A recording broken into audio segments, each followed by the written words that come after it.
टेलिभिजनको कार्यक्रम कृषि बहसमा यहाँहरूलाई स्वागत छ। म हुँ सञ्जना श्रेष्ठ।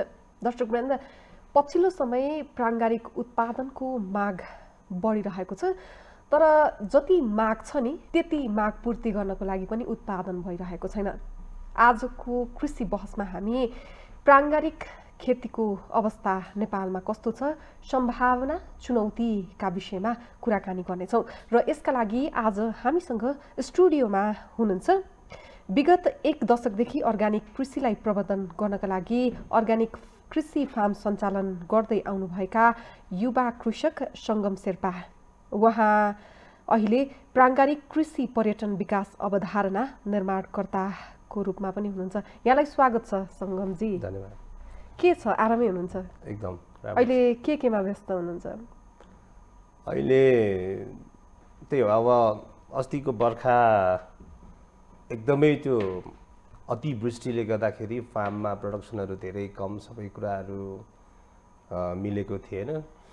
त्यो यो पेन्डेमिक भनौँ न, यो लकडाउनले गर्दाखेरि स्टाफहरू पनि, कामदारहरू पनि अपुग थियो। फार्म लथालिङ्ग थियो। अहिले त्यो अलिकति सजीव बनाएर साथसाथमा चाहिँ मेरो यो प्राङ्गारिक कृषि पर्यटन विकास अवधारणाको किताब निकाल्नु पर्ने छ, त्यसको लागि काम भइरहेको छ।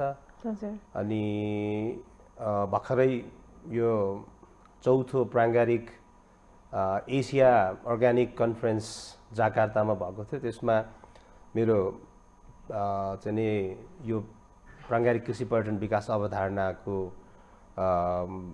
कार्यपत्र प्रस्तुत गरेर अनि त्यसको कहिले त्यसको पिपिटी फाइल पठाउनु पर्ने, कहिले के पठाउनु पर्ने, त्योहरू सबै पठाएर लगभग सकिन लाग्यो। र अहिले चाहिँ म यो एउटा अमेरिकन प्रोजेक्ट USAIDबाट सञ्चालित प्रोजेक्ट रहेछ। त्यसमा चाहिँ फार्मर्स टु फार्मर्स भन्ने चाहिँ नि उहाँहरूको चाहिँ अमेरिकन भलन्टियर फार्मरहरू ल्याएर चाहिँ नेपालमा यहाँको किसानहरूको लागि चाहिँ सहयोग गर्ने भन्ने प्रोजेक्ट रहेछ। त्यसमा चाहिँ विशेष गरेर यही प्राङ्गारिक कृषि पर्यटन गर्न चाहने सुरु गरिसकेका उद्यमीहरूलाई अलिकति कसरी माथि उठाउन सकिन्छ भनेर त्यसमा चाहिँ एउटा अमेरिकन फार्मर्स भलन्टियरको रूपमा आबद्ध भएर काम गर्दैछु।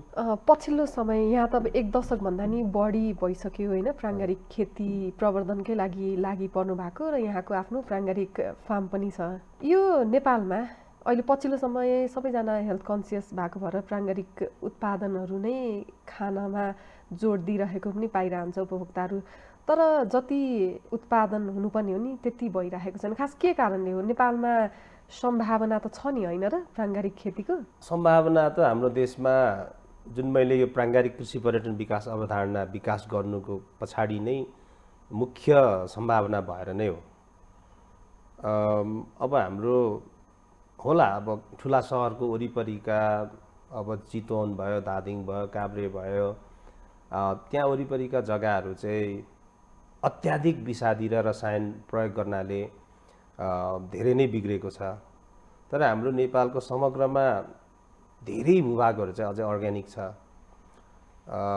र पनि हाम्रो उत्पादनहरू किन वृद्धि भएन भन्नुमा चाहिँ यसको पछाडि एक त जति पनि कृषिमा काम गर्न चाहने साथीभाइहरू अहिले आइरहनु भएको छ, उहाँहरू डाइरेक्ट व्यापारमा लाग्नु भएको छ। ठुल्ठुला इभन तपाईँको चाहिँ NRNA जस्तो संस्थाको साथीहरूले पनि कृषिमा हात हाल्ने भनेर आउनुभयो, तर उहाँहरू उत्पादनमा भन्दा पनि उहाँहरू पनि बजारमै जानुभयो। अनि अरू पनि अहिले जति पनि भेटिन्छ साथीहरू, फोन आउँछ दिनका दिन, हजुर तपाईँकोमा के उत्पादन छ, मैले अर्ग्यानिक स्टोर खोल्नु लागेको छु, मलाई सामान चाहिन्छ भने जो पनि त्यही भन्नुहुन्छ। तर कोही पनि मैले यति उत्पादन गरेको छु, मेरो यो चिज बिकेको छैन, लौ न तपाईँको तर्फबाट बेचिदिनु पऱ्यो भन्ने चाहिँ आउनुहुन्न। यो समस्या एउटा चाहिँ नयाँ जो आउनुहुन्छ उत्पादनमा भन्दा पनि भएको सजिलो काम, अरू किसानले यसो उमारेको चिजहरू ल्यायो, यसो बोडी सिमी, खाद्रा खुद्रुक गाउँतिरबाट पाउने लोकल चामल, मार्सी चामल जस्तो चिजहरू ल्याएर यसो गर्ने सजिलो क्या, कोही पनि रिस्क लिन नचाहने। दोस्रो चाहिँ नेपाल सरकारले चाहिँ उत्पादनमा लागेका किसानहरूलाई चाहिँ कसरी बढीभन्दा बढी बढावा दिन सकिन्छ भन्ने खालको नीति तथा कार्यक्रमहरूमा पनि प्रशस्तै समस्याहरू। अनि अर्को चाहिँ कृषिमा लगानी गर्नु भनेर चाहिँ राष्ट्र ब्याङ्कले यो वाणिज्य ब्याङ्कहरूलाई प्रशस्त भनेको देखिन्छ। साना हामी जस्तो साना जो धितो राख्नुको लागि प्रशस्तै सम्पत्ति नभएका किसानहरूको लागि हुने खालको यो कृषिको ऋण, यो ब्याज अनुदान कार्यक्रम भएन।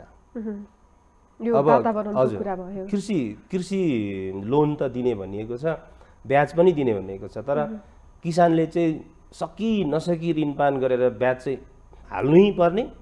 अनि चाहिँ यो त्रैमासिक अथवा चौमासिक कति बेला चाहिँ अनि किसानको के अरे राष्ट्र ब्याङ्कबाट आएपछि अनि चाहिँ भर्ने भन्छ क्या। त्यो हामीलाई त्यो ब्याज हाल्न सक्ने क्षमता थियो भने त्यो अनुदानको के काम। प्राङ्गारिक कृषि भनेर हुन्छ नि, आम किसानलाई, आम उपभोक्तालाई कसरी बुझाउनुहुन्छ यहाँले चाहिँ यहाँको अनुभवबाट?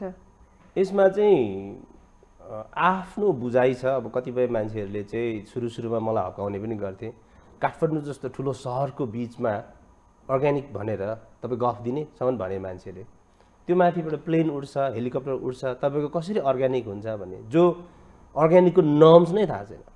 म त सिम्पली के भन्छु भने अहिले बजारमा पाइने विद्यमान तरकारी, फलफुल, यो गेडागुडीहरूमा धेरैमा 98% विषादीको मात्रा भेटिन्छ। थोरैमा नेपाल सरकारले के भनेको छ, 35% विषादीको मात्रा भएको चिज चाहिँ खाने योग्य भनेको छ। कति डरलाग्दो छ। अब मेरो साधारण बुझाइमा चाहिँ त्यो 98% 35% नभएर 5% भन्दा त्यो विषादीको मात्रा नभएको खाद्य पदार्थ, फलफुलहरूलाई चाहिँ हामीले अहिले अर्ग्यानिक भन्नुपर्छ। अब होला तपाईँलाई युरोपियन सर्टिफाइड अथवा नेपालकै ओसियन certified, purely certified organic product चाहिन्छ भने त्यो अझै भाषमा, त्यो अझै शुद्ध, अझै राम्रो चिज हो। त तत्कालको लागि अर्ग्यानिक भनेको चाहिँ प्रत्यक्ष कसैले विषादी नहालेको, प्रत्यक्ष कसैले रासायनिक मलहरू चाहिँ प्रयोग नगरेको उत्पादनहरू स्वस्थ जो छ तिनीहरूलाई चाहिँ अर्ग्यानिक भन्नुपर्छ, प्राङ्गारिक भन्नुपर्छ भनौँ। यहाँले कुरा निकाल्नुभयो, धेरैले ब्लेमिङ पनि लगाइराख्नु भएको भनेर। प्रायः अहिले पनि बजारमा विषादीयुक्त तरकारीहरूलाई नै अर्ग्यानिक प्रोडक्ट भनेर पनि बेचिरहेको पनि पाइरहेको हुन्छ। यस्तो अवस्थामा होइन उपभोक्ताहरूले कसरी चिन्ने अर्ग्यानिक हो कि होइन भनेर? त्यो चाहिँ सजिलो छ। एक त त्यो विक्रेताको हो, त्यो तपाईँलाई अर्ग्यानिक भनेर कुनै पनि चिज बेच्दैछ भने पहिलो नम्बर तपाईँले उसको फार्म कहाँ छ पत्ता लगाउनु पर्यो। यदि ऊ फार्म भएको मान्छे होइन भने त्यो सामान उसले जुन बेचेको छ त्यो कुन फार्मबाट आएको भन्ने चाहिँ त्यहाँ इन्डिकेट हुनु पर्यो।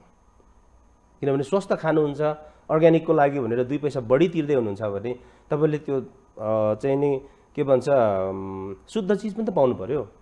त्यसको लागि चाहिँ या त त्यो विक्रेता आफ्नै फार्म उसले देखाउनु पर्यो, या त विक्रेताले कुन फार्मबाट ल्याएको, त यो अभोकाडो कसकोबाट ल्याएको हो, यो आलु कसकोबाट ल्याएको हो भन्ने चिज देखिनुपर्छ। र तपाईँहरूलाई विश्वास लागेन भने तपाईँहरू चाहिँ फार्ममा आएर हेर्न सक्नुहुन्छ उसले कसरी प्रडक्ट गरिरहेको छ। या त अहिले त ल्याबहरू छ, खाद्य तथा गुणनियन्त्रण विभागको विभिन्न ल्याबहरूमा गएर त्यो तपाईँले चाहिँ जाँच गरेर हेर्न सक्नुहुन्छ। मलाई डर लाग्ने नै त्यही हो। म आउँछन् कहिलेकाहीँ साथीभाइहरू मेरो काँक्रा बेचिदिनु, गाजर, किवी के तपाईँको त चिन जान्छ बेचिदिनुहोस् भन्छ। म चाहिँ पहिला गएर उहाँको फार्म हेर्छु, उहाँको फार्म हिस्ट्री हेर्छु, उहाँले गरिरहनु भएको काम कतिको जेन्युन छ हेर्छु।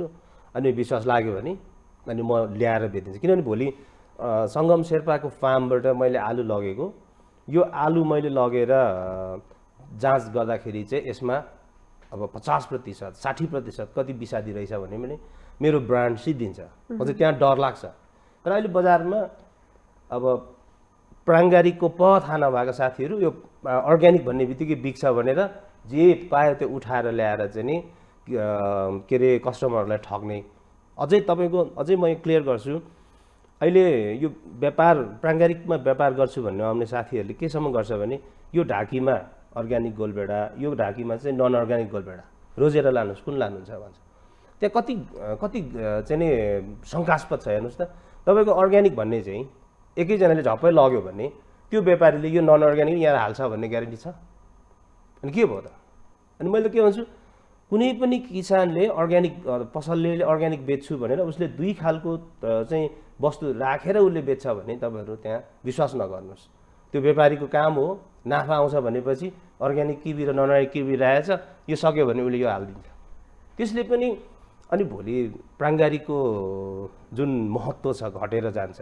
प्राङ्गारिकमा लागेको हामी सारा सुख सेल होइन, आफ्नो चाहिँ नि यो उमेरको रमाइलो जीवनहरू सबै त्यागेर चाहिँ अर्ग्यानिक गरेर बसेको अब तपाईँलाई थाहा छ 11 वर्ष जति भइसक्यो हामी लडिरहेछौँ, शुद्ध खुवाउँ, शुद्ध व्यापार गरौँ, नठगौँ होइन भनेर। तर यहाँ कतिपय मान्छे चाहिँ साह्रै हतारमा आउनु भएको छन्। हतारमा कमाउने टाकाटुक्को भने त्यस्तोबाट जोगिनको लागि यस्तै साधारण टेक्निकहरू अथवा उनीहरूले चाहिँ अर्ग्यानिकको लोगै लागेको होइन, लोगो लागेकोहरू आउँछ। जस्तो मुस्ताङको स्याउ भन्छ, मुस्ताङको स्याउ भनेर अब मुस्ताङको साथीहरूलाई चाहिँ नराम्रो लाग्ला, तर मुस्ताङको स्याउ भन्ने बित्तिकै अर्ग्यानिक होइन।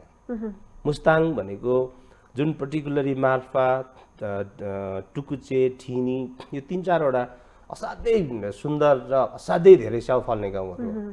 त्यहाँको स्याउ त्यो अर्ग्यानिक भनेर सुरुदेखि गरिएको स्याउ होइन, त्यो व्यावसायिक स्याउ हो त्यो। र पछिल्लो अवस्थामा त्योभन्दा खोपतिर अलिकति टाढो अलिक गाउँतिर चाहिँ कन्सियसली उनीहरूले अर्ग्यानिक भनेर फलाएको स्याउहरू छ, त्यो चाहिँ अर्ग्यानिक हो। तर होल मुस्ताङ भ्यालीबाट आउने स्याउ चाहिँ अर्ग्यानिक भनेर अहिले के गरिरहेछ मान्छेहरू, हारालुस मुस्ताङको स्याउ भनेछ, कसैले नापेर हेरेको छैन। यदि कन्सियस हुनुहुन्छ भने नापेर हेर्नुहोस्, त्यहाँ त्यसरी हुँदैन। मार्फामा यति एक्सेसिभ पेस्टिसाइडहरू हाल्छ, अहिले छोड्यो भने मलाई थाहा छैन, तर आजभन्दा 2-3 वर्ष अगाडिसम्मको हिस्ट्रीमा स्याउ, किनभने किराले चाहिँ मिठो चिजलाई नै बढी एट्याक हान्छ कि, स्याउ त धेरै मिठो चिज हो। यसैमा एउटा प्रश्न जोडे कि प्राङ्गारिक उत्पादन भन्ने बित्तिकै त्यसमा किराले टोकेकै हुनुपर्ने होइन, हेर्दा हुन्छ नि त्यति आकर्षण नदेखिने खालकै हुन्छन् सबै? होइन होइन, त्यो होइन। प्राय उपभोक्ताहरूको बुझाइ पनि किराले टोकेको होइन, अलि हेर्दा नि त्यति राम्रो नलागेको, त्यो चाहिँ अर्ग्यानिक हो भन्ने बुझाइ छ कि? त्यो चाहिँ एक हिसाबले चाहिँ एकदम सजिलो तरिकाले चाहिँ विषादी नभएको होला भनेर रोज्ने एउटा उपाय हो त्यो। जस्तो म पनि यो अस्ति साउन भदौको सिजनमा के भन्छ आँप मेरो बच्चालाई खुवाउनुको लागि चाहिँ त्यो ढक्की हुन्छ नि, त्यसमा चाहिँ धेरैवटा चाहिँ नि किराले खाएको आँपहरू भएकोबाट राम्रो निकालेर मैले बच्चालाई खुवाएँ। त्यो एउटा सिम्पल टेक्निक हो। तर अहिलेको आधुनिक प्राङ्गारिक किसानहरूले त्यो विषादी रासायनिक मल हालेर उत्पादन गरेको जत्तिकै राम्रो फलाउन सक्ने भइसक्यौँ हामी। के छ अहिले पछिल्लो ट्रेन्डकै कुरा गर्नुपर्दाखेरि प्राङ्गारिक कृषि अहिले खेतीको कुरा गर्नुपर्दा जस्तो कृषि पद्धतिहरूमा पहिला चाहिँ अब अलिकति चाहिँ नि किराले अथवा रोगले प्रकोप देखाउने बित्तिकै बजारमा गएर बिख किनेर ल्याएर हाल्ने चलन थियो। औषधि भन्छ, त्यो औषधि होइन, त्यो बिख हो। अहिले चाहिँ हामी मोडर्न अर्ग्यानिक प्र्याक्टिस गर्ने हामीले चाहिँ धेरै रिसर्चहरू गरेका छौँ, धेरै पेपरहरू पढेका छौँ। त्यहाँ थुप्रै त्यस्ता प्राङ्गारिक विधिहरू छ जसबाट किरालाई टाढा राख्ने, जस्तो नेट हाउस बनाउने जो भित्र किरै नछिरिकन चाहिँ फलाउन सक्छौँ हामीले, अथवा त्यो किरा हटाउनुको लागि हामी चाहिँ नि जैविक स्प्रेहरू बनाउँछौँ, त्यस्तोहरूले पनि हामी किरा भगाउँछौँ। थुप्रै त्यो छ। जस्तो अस्ति म यो हाम्रो नेपाली कङ्ग्रेसको अधिवेशनमा गाउँ गएको थिएँ, यहाँ मेरो फार्ममा सिमीमा चाहिँ त्यो यति धेरै चाहिँ त्यो एउटा हात्ती सुँडे भन्ने त्यो एउटा डाँट चुसुवा एउटा किरा पाउँछ, यति असर गर्छ। मेरो गाउँमा हेरेको, मेरै बारीमा काकीले लगाउनु भनेर हेरेको, काकीले कति धेरै त्यो सिमी लाउनु भएको छ, अनि गाउँैभरिको मान्छेले सिमी लाछ। एउटा सिमीमा पनि त्यो किरा छैन क्या। अनि त्यो गाउँमा त्यो यदि त्यो सिमी ल्याएर हामीले यहाँ बेच्ने हो भने यो धादिङ 9 विषयतिर बेसरी बिख हालेर उमारेको जत्तिकै ताजा त्यतिकै राम्रो सिमी निकाल्न सकिन्छ। हजुर, विगत 1 दशकभन्दा बढीबाटै प्राङ्गारिक खेती पनि गरिराख्नु भएको छ, किसानहरूलाई पनि तालिम पनि दिइराख्नु भएको छ। त्यो समय र अहिलेको समयको कुरा गर्दाखेरि के फरक छ प्राङ्गारिक खेतीमा? किसान कतिको सचेत छ? धेरै नै फरक छ। त्यो आजभन्दा 11 वर्ष अगाडि को अवस्था हेर्ने हो भने यस्तो टिभीमा न्युजमा सरकारको नेताको मुखमा प्राङ्गारिक भन्ने एक शब्द मात्रै सुन्दाखेरि पनि somebody is following me अथवा somebody is supporting me भन्ने जस्तो लाग्थ्यो। अहिले न्युजमा पेपरमा सबै ठाउँमा आएको छ। अनि अझ यो प्राङ्गारिक कृषि पर्यटन विकास जुन मैले गरिरहेको छु नि, यसमा विदेशबाट फर्केर आएका र हाम्रै यहीँ नेपालमा स्थायी रूपमा रहँदै गर्नुभएका थुप्रै युवा व्यवसायीहरू, पढेका नपढेका, धनीका नधनीका, सबैका युवाहरूले यो मजाले सुरु गरेको छ। गजब लागेको छ, त्यो खुसी लागेको छ। एउटा चाहिँ यो वे आउट भयो। अब यसमा चाहिँ कसैको मुनि जागिरै गर्नुपर्ने, विदेश अब अलि ठुलै ठाउँमा जाँदाखेरि 50-60 लाखै खर्च गरेर जानुपर्ने, ठिक्ककोमा जाँदा नि 4-5 लाख, 4-5 लाखदेखि 50-60 लाखको बिचमा यहाँ गजबको व्यापार सुरु गर्न सक्ने अवस्था मैले बनाइदिएको छु, देखाइदिएको छु मैले। र गजब लाग्छ। अब एउटा तपाईँहरूले चिन्नु भएको छ, नेपालैभरिको युवा साथीभाइहरूले एउटा स्पेसियली यो कृषिमा आउनुहुने साथीभाइहरूले एउटा सङ्गम शेर्पा भन्ने मान्छे छ त्यहाँ। ऊ चाहिँ युरोप अमेरिका सबै ठाउँमा जान सक्ने अवसरहरू पनि तोडेर आफ्नै देशमा पसिना बगाउँ भनेर बसेको एउटा युवा छ भनेको छ।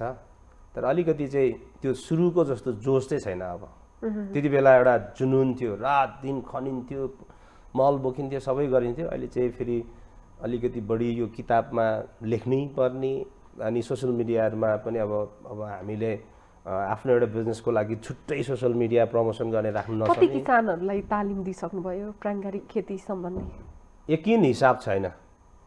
अब तर अब पर्यो होला नि, 1000-1500 जना जति कतिले लिनुभयो होला। अहिले त युट्युबमा मैले यस्तै टिभी च्यानलहरूको सोहरू, अनि म आफैले पनि गाई सम्बन्धी, बाख्रा सम्बन्धी, प्राङ्गारिक कृषि सम्बन्धी विभिन्न उसहरूको डाउनलोड गरेको छु। त्योहरू पनि हेरेर पनि उहाँहरूले चाहिँ गर्नुभएको होला, गरिरहनु भएको छ। अब बुक निस्केपछि चाहिँ अझै धेरै लाई चाहिँ सहयोग हुन्छ होला भन्ने आश गरेको छु।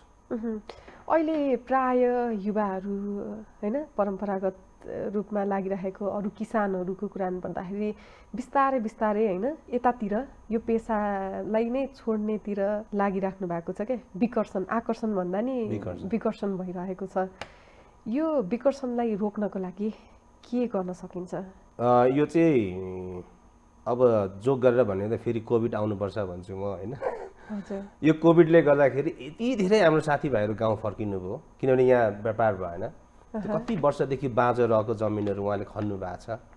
उहाँले एउटा आजभन्दा 11-12 वर्ष अगाडि मैले प्राङ्गारिक कृषि पर्यटन विकास भन्दाखेरि सबैजना मलाई उडाउनुहुन्थ्यो।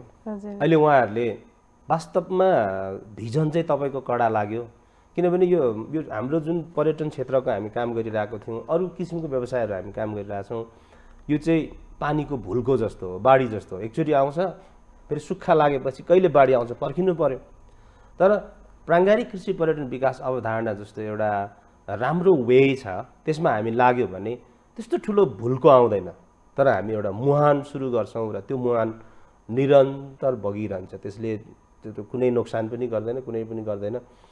योतिर लाग्न प्रेरित गर्छु म चाहिँ, किनभने यसको लागि नम्बर 1 ठुलो लगानी छैन, नम्बर 2 देश छोडेर जानु पर्दैन आफ्नै परिवारसँग, नम्बर 3 आफूले उत्पादन गरेको चिज 50% आफूलाई खानुहुन्छ, बढी उत्पादन गरियो भने बेच्नु नै हो, होइन भने तपाईँ हामीले डेली खाने चिज मात्रै हामीले किनेर खाएको हिसाबमा कति किन्छ। तर हामीले यत्रो हाम्रो जग्गा जमिन छ, हामी आफै पहिलो नम्बर आफ्नो फ्यामिलीलाई खुवाउने आफै उत्पादन गऱ्यो भने त्यो पनि कमाइ हो क्या। नेक्स्ट इयर 2 वर्ष 3 वर्ष पछाडि उत्पादन बढाउँ। यसपालि 1000वटा स्याउ लाउनु भएको थियो भने अर्को साल 2000 लाउँ। यसपालि तपाईँले चाहिँ नि 5 रोपनीमा लसुन लाउनु भएको थियो, त्यो लसुनको आय स्रोतले तपाईँको फ्यामिलीलाई खानु पुग्यो, होइन। नेक्स्ट इयर तपाईँ 10 रोपनीमा लाउनुहोस्, त्यो 50% त बेच्न मिल्छ नि त, अनि तपाईँ इन्कम हुन्छ नि त। सो यस्तो खालको तरिकाले लाने भने आकर्षण छ, आकर्षण बढी पनि रहेको छ अहिले। गाउँमै चाहिँ पुर्याउनु गाह्रो छ, तर सहरको वरिपरिको धेरै युवाहरू चाहिँ एग्रिकल्चर पनि एउटा सेक्टर रहेछ है, होइन। यो एग्रिकल्चर चाहिँ टुरिज्ममा जोड्नु मिल्ने रहेछ है। यो एग्रिकल्चरले चाहिँ हाम्रो हेल्थ बनाउने त एग्रिकल्चर पो रहेछ त, पैसा होइन रहेछ भन्ने बुझिसके क्या। अनि त्यो हिसाबले कति प्रतिशतले बुझ्नु भएको छ यो कुरा? अब त जस्तो त्यति बेला मैले 2010तिरको डेटाहरू 9तिरको डेटाहरू हेर्दाखेरि चाहिँ 5% पपुलेसनले अर्ग्यानिकको बारेमा बुझेको छ भन्ने एउटा भेटाएको थिएँ मैले।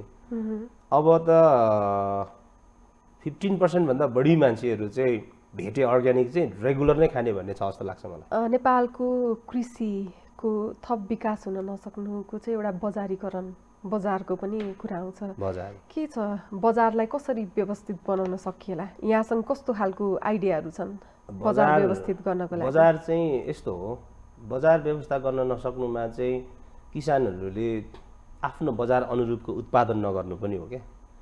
तपाईँको जुम्लाको मान्छेले रायोको साग फलाउने, ताप्लेजुङको मान्छेले रायोको साग फलाउने र रायोको सागै बेचेर कमाउँछु भन्यो भने त्यो सम्भव भएन, किनभने बजारसम्म पुग्दा त ओइलिन्छ नि त। तर काठमाडौँतिरको अलिक ठुलो सहर वरिपरिको किसानहरूले चाहिँ फेरि सिमीको दाना उत्पादन गर्छु होइन, गेडा उत्पादन गरेर बेच्छु, म त्यस्तै गरेर मार्सी चामलको गर्छु भन्यो भने यहाँ चाहिँ फेरि बजारको चाहिँ फेरि नकारात्मक हुन्छ। किनभने तपाईँ त धनियाँ बेच्नुहोस् न, ताजा होइन, आज खाल्यो भोलि बिकिहाल्छ। रायो बेच्नुहोस्, बजारको नजिकको किसानहरूले चाहिँ तत्कालै बिक्री गर्नुपर्ने उत्पादनहरू र बजारदेखि टाढा भएको किसानहरूले चाहिँ तपाईँको बजारसम्म पुग्दाखेरि धेरै दिन लाग्दाखेरि नबिग्रिने टाइपको खेतीहरू गर्ने हो भनेदेखि म चाहिँ भन्छु बजारको समस्या होइन। समस्या चाहिँ एउटा हो के भन्छ यो बाटोघाटोको समस्या हो एउटा चाहिँ। अनि अर्को चाहिँ कृषि उपजले बजार नपाउनुको मुख्य समस्या चाहिँ हाम्रो छिमेकीहरू स्थानीय के। अहिले त यो स्थानीय सरकार बनेदेखि त हरेक गाउँपालिकामा यति धेरै कर्मचारीहरू पुग्नु भएको छ, यति धेरै मान्छे त्यहाँ काम गर्नुहुन्छ, वडापालिकामा त्यत्रो धेरै एक्टिभिटी हुन्छ। तपाईँको स्थानीयहरूले पनि आफ्नै स्थानीयहरूले उत्पादन गरेको चिज उपभोग गरिदिने हो भने किसानलाई बजारको समस्या हुन्थेन क्या, मतलबै छैन। ल्याऊ भने चाहिँ टेबलमा राख भने चाहिँ मसँग पैसा छ भने चाहिँ कहाँबाट यो इन्डियाबाट आयो कि चाइनाबाट आयो कि कहाँबाट आयो हँसुर्यो।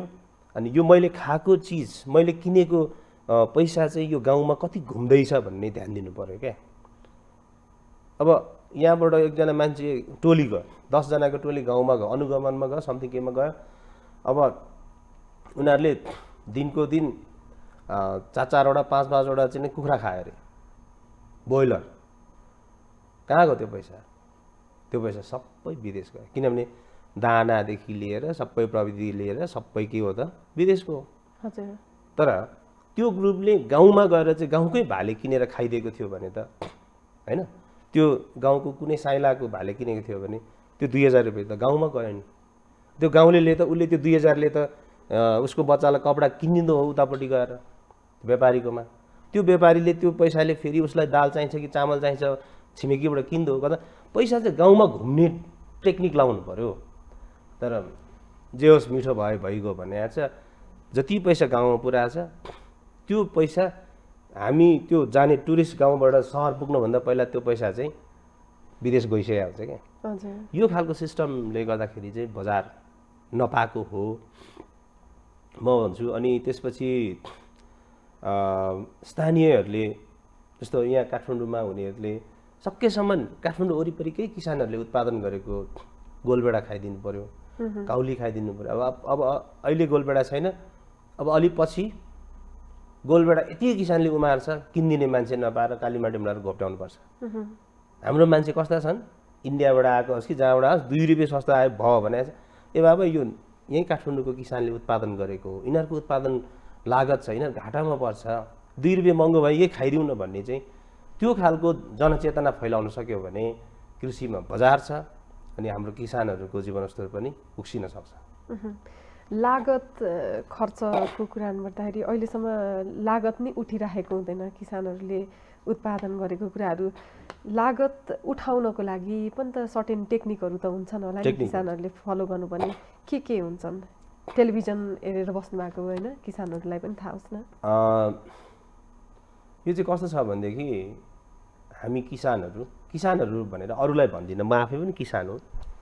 म आफैले पनि अहिलेसम्म कतिपय सेक्टरमा लागत उठाउन सकिरहेको छुइनँ।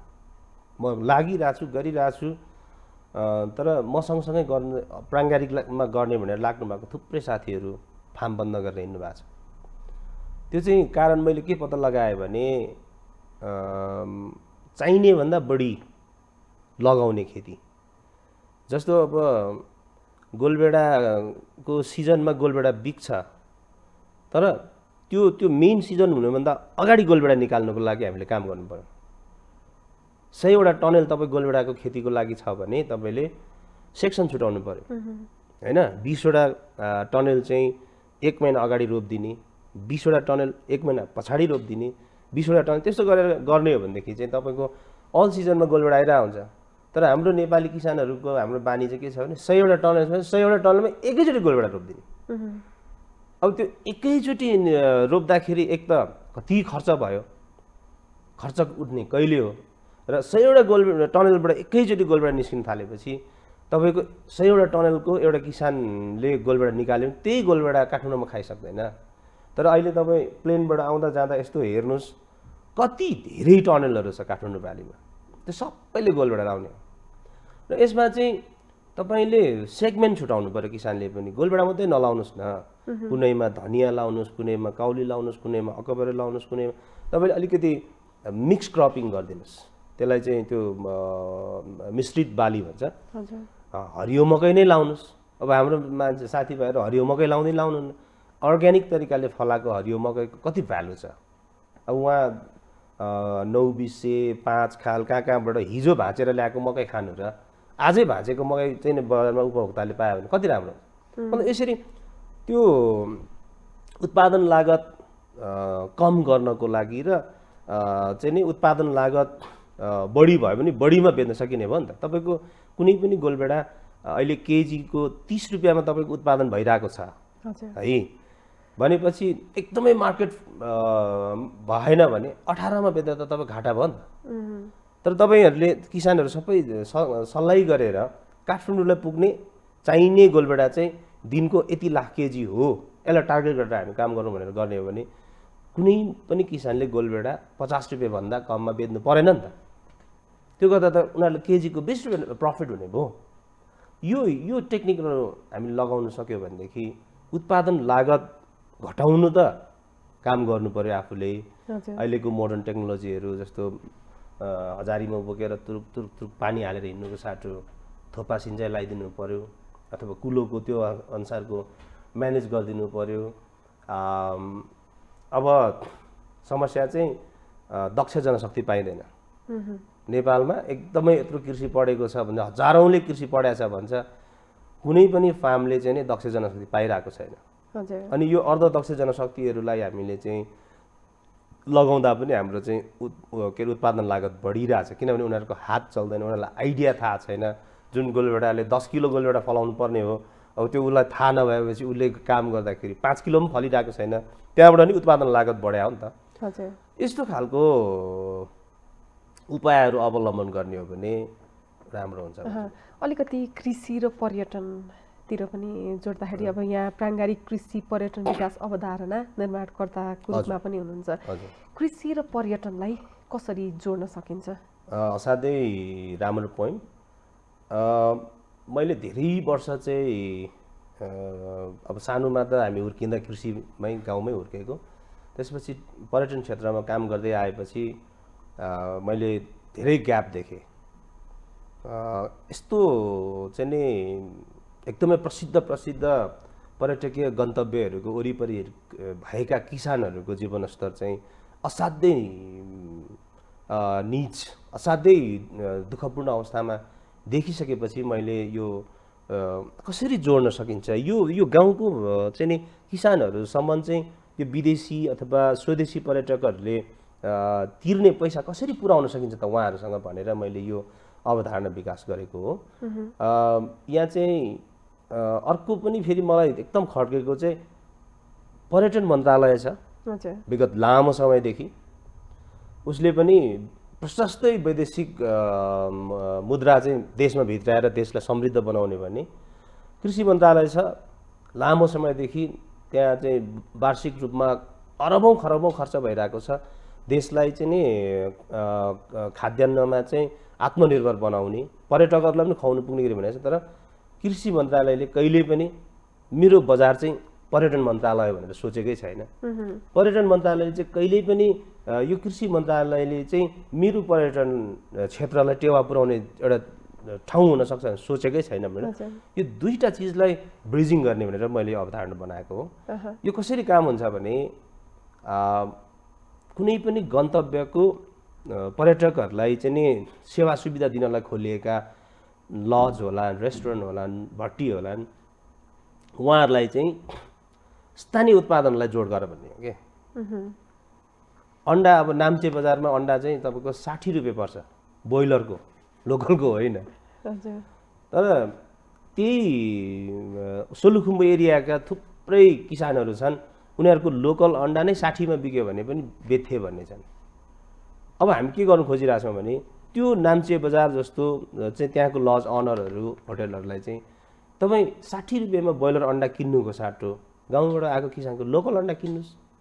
अनि तपाईँले 60 रुपियाँमा दुईटा अन्डाले एउटा अम्लेट बन्छ, 60 रुपियाँमा चाहिँ नि ब्रोइलर अन्डा अम्लेट बनाएर तपाईँले 250 मा बेच्नुहुन्छ भने त्यो लोकल अर्ग्यानिक अन्डालाई चाहिँ अम्लेट बनाएर तपाईँ 350 मा बेच्नु न, तपाईँ घाटा छैन नि त। त्यो पर्यटकहरूलाई पनि एउटा आत्मसन्तुष्टि हुन्छ, यहीँ फलेको चामलको भात खाइयो, लोकल अन्डा। यो ट्रेकमा त पुरै लोकल अन्डा खानु पायो, चिकन, अब पोर्क भयो, बफ भयो, त्यो रामबेडा भन्ने थुप्रै लोकल चिज हुन्छ। त्यहाँको सेफहरूले चाहिँ त्यसलाई लिइदिनु पर्यो। अनि हेलिकप्टरबाट टुङ टुङ टुङ टुङ टुङ सामान उडाएर लानुको साटो गाउँको किसानहरूलाई चाहिँ ल्याइदिनुहोस् भन्नु पर्यो। उहाँहरूले बरु हामीले भन्ने चाहिँ सिजनको अगाडि नै बरु जाने, ल तपाईँ कुखुरा पाल्नुहोस् है लोकल, तपाईँको जतिवटा भाले निस्किन्छ सबै मलाई ल्याइदिनुहोस्, जति अन्डा निस्किन्छ सबै मलाई, बरु तपाईँलाई अहिले खोर बनाउनलाई, कुखुरा किन्नलाई पैसा छैन भने मेरो तर्फबाट 50,000 भनेर दिइराख्ने। आलु किसानलाई त्यही गरिदिने, तपाईँले फलाएको सबै आलु मेरो है, तपाईँलाई खेतालाको लागि पैसा लाग्छ त्यो म दिन्छु, मलाई पछि आलु दिनुहोस्। तपाईँ चामललाई त्यही गरिदिनुहोस्, गहुँलाई त्यही गरिदिनुहोस् होइन। यो गर्न सकियो भनेदेखि जति धेरै पर्यटक आउँछ गाउँको किसानहरू त्यति हौसिएर उत्पादन गर्छ। सम्भव छ, सम्भव भइरहेछ, मैले गराइरहेको छु। जस्तो अहिले मेरो कपनको अर्ग्यानिक फार्म हाउस कपन हेर्नुहोस्, मैले मेरो फार्मले उत्पादन गरेको र म जस्तै अरू 10वटा फार्मले उत्पादन गरेको चिजहरू मैले ल्याएर त्यहाँ प्रवर्धन गरिरहेको छु, चलाइरहेको छु, भइरहेको छ।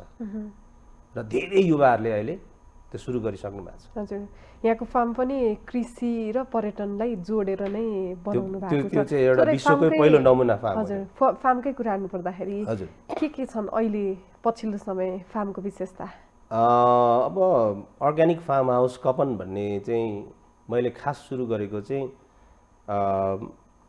उहिले चाहिँ राणा महाराजाहरूको चाहिँ फार्म हाउस हुन्थे होइन। अनि उहाँहरू चाहिँ विकेन्डमा चाहिँ अब गर्मीको टाइममा पहाडको फार्म हाउसमा गएर त्यहाँ बस्ने, त्यहीँ काम गर्ने त्यहीँबाट, अनि जाडोको समयमा अलि तल्लो मधेसतिरको लेभलको फार्म हाउसमा जाने, त्यो खालको चाहिँ एउटा सिस्टम रहेछ। र अहिले चाहिँ नेपालमा थुप्रै नयाँ त्यो राणा महाराजाहरूको लेभलमा अचिभ गर्नुभएका थुप्रै त्यस्ता मान्छेहरू हुनुहुन्छ र उहाँहरूलाई सुइटेबल होस् भनेर मैले यो फार्म हाउस खोल्या हुँ। भनेको मतलब त्यो फार्म हाउसमा त्यो टाइममा हुने फार्म हाउसमा के सुविधा पाउँथे, त्यहाँ खेतीपाती फलेको चिजहरू आफै टिप्न पाउने, आफै पकाउन पाउने होइन। अब त्यहाँ दुध चाहियो भने दुध पनि त्यहीँ हुने, मासु चाहियो भने चिकनदेखि लिएर लोकल कुखुरादेखि लिएर बट्टाई होइन, त्यसपछि खसी सबै थोक हुने, खानको लागि धान उत्पादन त्यहीँ भएको हुने, सागसब्जी सबै अब हुने नै भयो, अचारको लागि गोलबेडादेखि एभ्रिथिङ चाहिँ त्यहीँ उपलब्ध हुने डिजाइनले गरेको फार्म हो त्यो। अहिले हाम्रो चाहिँ नि फार्म स्टेमा कोही फार्म हाउस आउनुहुन्छ भनेदेखि लगभग 15 जना जतिलाई बास बस्न सक्ने अवस्था मिलाउन सक्छौँ। अब दिउँसो आएर खाएर फर्किने त हामी 100-150-200 जनासम्मको लागि चाहिँ घुम्ने। अनि अहिले पर्यटनहरू चाहिँ कहाँबाट आउनुहुन्छ? हामी नेपालीहरू नै हुनुहुन्छ। अनि त्यस्तै गरेर अनि स्कुलहरूले पनि बच्चाहरूलाई चाहिँ फार्म हाउसको बारेमा देखाउन, सुनाउन, फिल गराउन, अब अहिले त के भन्छ एनिमल फिडिङ भन्छ, त्यस्तोहरू गराउनको लागि स्पेस छ। एउटा साँच्चीकै हेर्न लायकको रमणीय ठाउँको रूपमा विकास भएको छ त्यहाँ। हजुर हजुर, नेपाल सरकारले अबको दिनमा यो प्राङ्गारिक खेती प्लस पर्यटनलाई जोडेर एउटा त्यसैमा नै नाम बनाउनको लागि होइन, विदेशीहरूमा चिनाउनको लागि के कुराहरू भयो भने चाहिँ कति वर्षमा यो कुराहरू सम्भव छ? अब यहाँले भन्नुभएको कुराहरू अब यो हिसाबले हेर्दाखेरि चाहिँ तपाईँको अहिले नै बनिराखेको कार्यक्रम त कुनै त्यस्तो होला जस्तो म देख्दिनँ। जुन हिसाबले मन्त्रालयले लगानी गरिरहेछ, जुन हिसाबले त्यो भइरहेको छ, तर यदि साँच्चीकै गर्ने नै हो भनेदेखि चाहिँ यो प्राङ्गारिक कृषि पर्यटन विकास अवधारणालाई टेकेर जुन कार्यक्रम अहिले भइराखेको छ त्यो कार्यक्रमलाई नै निरन्तरता दिने र त्यसको बजेट घटाउने होइन, त्यसको बजेट बढाउने, बरु अनुगमन गर्ने, गएको बजेट सही तरिकाले सदुपयोग भएको छ कि छैन, त्यो किसानले त्यो अनुदानको बजेट लिएर खाएको छ कि, अनुगमन कडाइ गर्ने हो।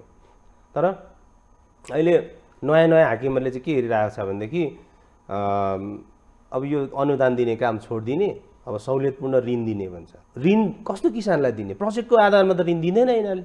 जग्गा जमिन घर के ऊ देखाउनुपर्छ त्यस्तो त छैन। त्यो गर्ने र तालिम, विशेष चाहिँ तालिम दिनु पर्यो।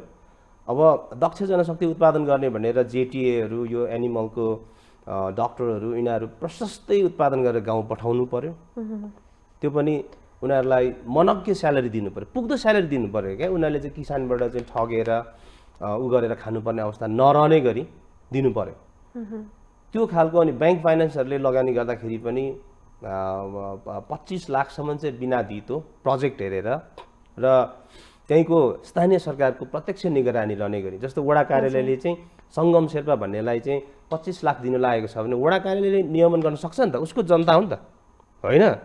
उसले के गरिरहेको छ त? फार्म बेचेर जानु लागेको छ कि, उसले समयमा किस्ता हालेको छैन कि, उसको फार्म त वर्षैपछि रिन्यू गर्नुपर्छ, उसको थुप्रै कामहरू गर्नु छ, त्यो गर्दाखेरि त्यो किन गरेको छैन भने देखाएर त्यो सिस्टम ल्याउन सकियो भने साँच्चीकै काम गर्छु भन्ने होइन, धितो राख्नको लागि आफ्नो जग्गा जमिन नभएका तर सिप बेसरी भएका दुःख गर्ने साथीभाइहरूले चाहिँ 25 लाख पाउने हो भने उसले 2 वर्ष 4 वर्षमा करोडको चाहिँ नै एउटा ट्रान्जेक्सन पुऱ्याउन सक्छ, व्यापार हुन सक्छ क्या।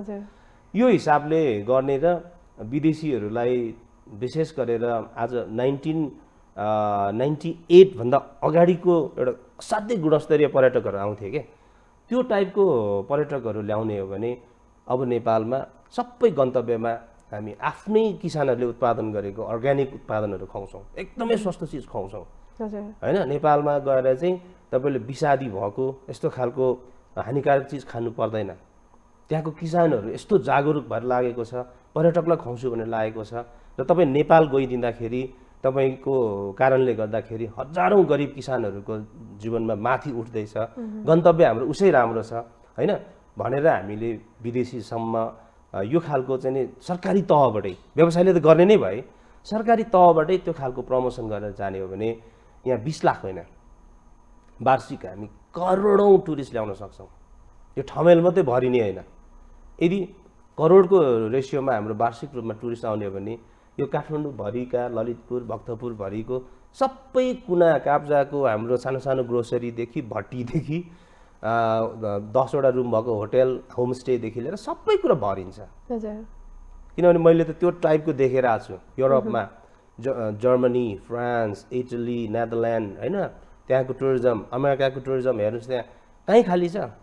इन्डियामा गएर हेर्नुहोस्, इन्डियामा विदेशी टुरिस्टै चाहिरहेको छैन, चाइनामा विदेशी टुरिस्टै चाहिरहेको छैन। आफ्नै देशको पर्यटकले कुनै पनि सिजनमा कुनै पनि ठाउँको रुमहरू खाली छैन उनीहरूको।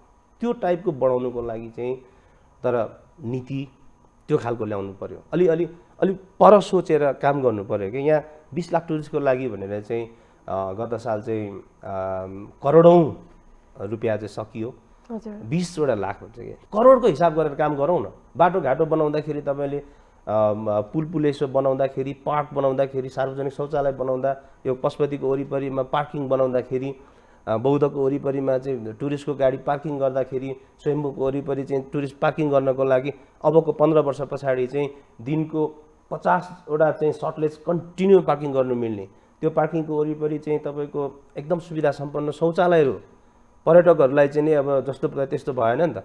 त्यो टाइपको इन्फ्रास्ट्रक्चरहरू हामीले विकास गर्ने हो भने तपाईँको करोड प्लस टुरिस्ट हामीले चाहिँ नेपालमा मुभ गऱ्यो भने हामीले यहाँ के अरे नेपाली पैसा बोकेर सपिङ गर्नु त हामी डलरमा सपिङ गर्न सक्ने अवस्था। हजुर, हामी लगभग कार्यक्रमको नि अन्त्यतिर आइपुगिसकेका छौँ। एउटा युवाले होइन, यहाँ त 1 दशकभन्दा नि लामो अनुभव छ, निरन्तरता दिइराख्नु भएको छ, त्यतिकै मेहनत पनि गर्नुभएको छ, प्लस अरू किसानहरूलाई थप उत्साह र सही मार्ग निर्देश गरेर होइन कृषि पेसामै पनि रखाइ पनि राख्नु भएको छ होइन। एउटा नयाँ युवा जो आय स्रोत राम्रो बनाउनको लागि भनौँ न यही व्यावसायिक रूपमा प्राङ्गारिक खेती गर्न चाहन्छ भने उसले के कुराहरू ध्यान दिनुपर्छ, उहाँहरूको लागि टिप्स? त्यसको लागि चाहिँ म चाहिँ के भन्छु भने पहिलो नम्बरमा विदेश नजाँदा पनि मेरै देशमा म केही गर्न सक्छु र सम्भव छ भन्ने कुरा चाहिँ भित्रैदेखि मनन गर्नु पर्यो क्या। यो होइन कि 1 वर्ष गरी हेर्छु त्यसपछि भएन भने चल्दिहाल्छु होइन, यो खेत छ यो बेच्छु चल्दिहाल्छु भने त्यो होइन। तपाईँ यदि कृषि पेसामा आउन चाहनुहुन्छ भने अवश्य अर्ग्यानिक गर्नुहोस्, किनभने तपाईँकै स्वास्थ्यमा खराबी हुन्छ। तपाईँले बिख खानुभयो भने त्यो बिख तपाईँले खानुहुन्छ। अर्ग्यानिक गर्नुहोस्। दोस्रोमा चाहिँ तपाईँहरूले तत्कालै एउटा त्यो व्यावसायिक फर्म दर्ता गर्नुहोस्, कागज बनाएर सुरु गर्नुहोस्, हावामा त्यतिकै नगर्नुहोस्। अनि अहिले सानोतिनो जेसुकै भए पनि वार्षिक रूपमा तपाईँले फर्म दर्ता गरिसकेपछि वडापालिका, गाउँपालिका, नगरपालिकाले सानोतिनो अनुदानको कार्यक्रमहरू, तालिमको कार्यक्रमहरू छ, त्योहरूमा तपाईँ बस्दै जानुहोस्। अनि तपाईँले कृषि पेसा अँगाल्नुभन्दा पहिला, पैसा खनाउनुभन्दा पहिला तपाईँ 1-2 महिना परिश्रम गर्नुहोस्, तालिम गर्नुहोस्। यहाँ चाहिँ नेपालमा के छ भने तालिम भनेपछि गर्दै नगर्ने, सङ्गमकोमा आएर चाहिँ हप्ता दिन भलन्टियर गर्नु पऱ्यो भने उसको जिन्दगी सिद्ध्या जस्तो गर्छ। अनि हतार जान्दै नजानेको सेक्टरमा लगेर पैसा खन्याउँछ, भोलि डुब्छ अनि निराश हुन्छ। जस्तो हाम्रो पालोमा थिएन त्यो। अबको पालोमा तपाईँहरूसँग नेपालमा थुप्रै त्यस्तो सफल प्राङ्गारिक कृषि फार्महरू छ। त्यहाँ जानुहोस्, 2 दिन त्यहाँ सुत्नुहोस्, 5 दिन सुत्नुहोस्, हेर्नुहोस्, सिक्नुहोस्, सघाउनुहोस्। हामीलाई सघाइदिनु भयो भने हामीले चाहिँ नि पैसा पनि लिँदैनौँ। तर अब काम चाहिँ नसघाउने, अब घुमेर मात्रै फर्किँदाखेरि भने हामी भ्याउँदैनौँ। हामी यति व्यस्त हुन्छौँ, किसानलाई हाम्रो देशमा सम्मान गर्दैन। किसानहरू चाहिँ किसान त हो नि भन्ने जस्तो, किसानको जति समय महत्त्वपूर्ण अरू कसैको हुँदैन। अनि त्यो तरिकाले तपाईँहरूले गर्नुभयो भने सहरमा केन्द्रित नगर्नुहोस्। तपाईँको आफ्नो जहाँ आफ्नो चाहिँ पाइक पर्ने ठाउँ छ त्यहाँनिर चाहिँ तपाईँले अलि लामो सोचले 15 वर्ष 20 वर्षसम्म म यो पेसा गर्छु, सम्भवतः भोलि मेरो बालबच्चाले, मेरो भाइ बहिनीले पनि यो पेसाबाट नै सक्सेस होस् भन्ने हिसाबले एउटा दिगो तरिकाले सोचेर काम गर्नुहोस्। सरकारले पनि अब ब्याज अनुदान त दिएको छ भने दिइरहेछ। ब्याङ्कहरूले अहिले कृषिमा पैसा अलिअलि सघाउनु थालेको छ। अहिले अब अरूभन्दा पनि WFPहरू विश्वको असाध्यै उसमा चाहिँ लाग्ने जस्तो यो ग्लोबल वार्मिङको केसेसहरूले गर्दाखेरि अब भविष्यमा कृषि पेसामा आबद्ध हुने मान्छेहरूलाई एकदमै सम्मान र राष्ट्र अन्तर्राष्ट्रिय दात्री संस्थाहरूले पनि रेकग्नाइज गर्छ, सहयोग गर्छ। राम्रो ठाउँ छ यो। समय र संवादको लागि यहाँलाई धेरै धेरै धन्यवाद। धन्यवाद, खुसी लाग्यो। दर्शकवृन्द, आजको कृषि बहसमा हामीले प्राङ्गारिक खेतीको सम्भावना, भविष्यको विषयमा कुराकानी गऱ्यौँ र कृषिलाई साँच्चीकै आत्मनिर्भर माथि उकास्नु छ भने पर्यटनसँग पनि जोड्नु आवश्यक छ। भोलि फेरि हामी अन्य विषयमा कुराकानी गर्ने नै छौँ। आजको लागि म लगायत हाम्रो सम्पूर्ण युनिटलाई बिदा दिनुहोस्। ABC टेलिभिजन हेर्दै गर्नुहोला। नमस्कार।